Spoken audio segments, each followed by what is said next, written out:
তো দেখো বন্ধুরা, বাড়িতে যদি কোনো সবজি না থাকে তাহলে এরকম 5 রকম আর লাগবে কটা মাছের মাথা।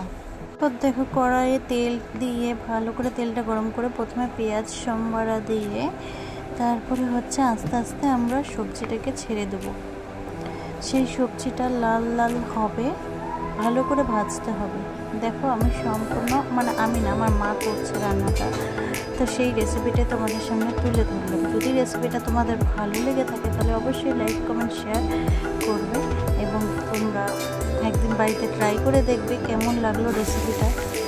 খুবই সুস্বাদু, খুবই দারুণ টেস্ট। তারপর দেখো প্রয়োজন মতো তোমাদের মাছের নুন দিবে আর তোমাদের সুন্দর লাগবে। তো তোমরা একদিন বন্ধুরা ট্রাই করে নাড়াচাড়া করে ভালো করে কষিয়ে নিতে হবে।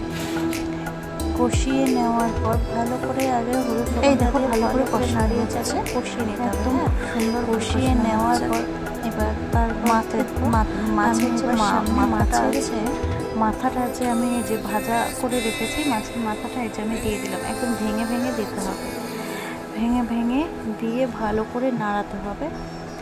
নাড়িয়ে তারপর আমি এখানে মশলা অ্যাড করব। তো তোমরা দেখো আমি কি মশলা অ্যাড করি।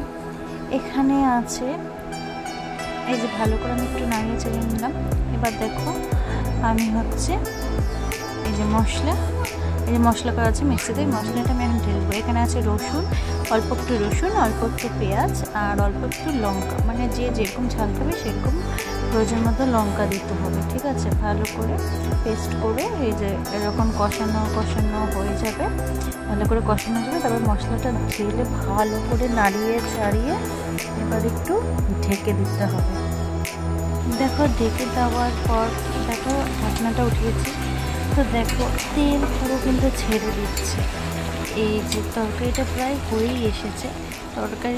হয়েই এসেছে, খুব সুন্দর সেন্ট বেরিয়েছে।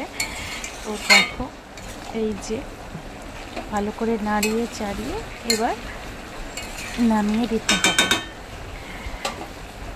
নামিয়ে দিলেই পুরো আমাদের রেডি রসুনের মাছের মুড়ো দিয়ে চচ্চড়ি। তো দেখো ফাইনালি রেডি হয়ে গিয়েছে রসুনের মাথার মুড়ো দিয়ে চচ্চড়ি। খুব সুন্দর খেতে হয়েছিল, খুব সুস্বাদু, খুব টেস্টি খেতে। তো তোমরা একদিন বাড়িতে ট্রাই করে দেখো বন্ধুরা। এই যে দেখো মা এখন গামলাতে নামিয়ে রাখলো। এরপর দেখো দিয়ে দেবে লেবু পাতা। এবার উপর দিয়ে দেখো লেবু পাতাগুলো ভালো করে ধুয়ে রেখেছিল আগের থেকেই। এই দেখো লেবু পাতাগুলো আস্তে আস্তে সব কিন্তু দেওয়া হচ্ছে। তো দেখো ফাইনালি রেডি হয়ে গিয়েছে আমাদের মাছের মুড়ো দিয়ে চচ্চড়ি। তো দেখো এই যে লেবু পাতা দিয়ে আধ ঘন্টার মতো ঢেকে রাখতে হবে, তাহলে সেন্টটা খুব সুন্দর হবে। তারপর তোমরা যখন ভাত খাবে এই একটা লেবু পাতা নিয়ে আর এই চচ্চড়িটা দিয়ে যখন খাবে, একটা লেবু পাতা দিয়ে মেখে দেখবে দারুণ টেস্টি আর খুব সুন্দর সেন্ট। তো আমার রেসিপিটা আজকে বন্ধুরা এইটুকুই। কেমন লাগলো, যদি ভালো লাগে তাহলে অবশ্যই লাইক কমেন্ট শেয়ার। টাটা বন্ধুরা।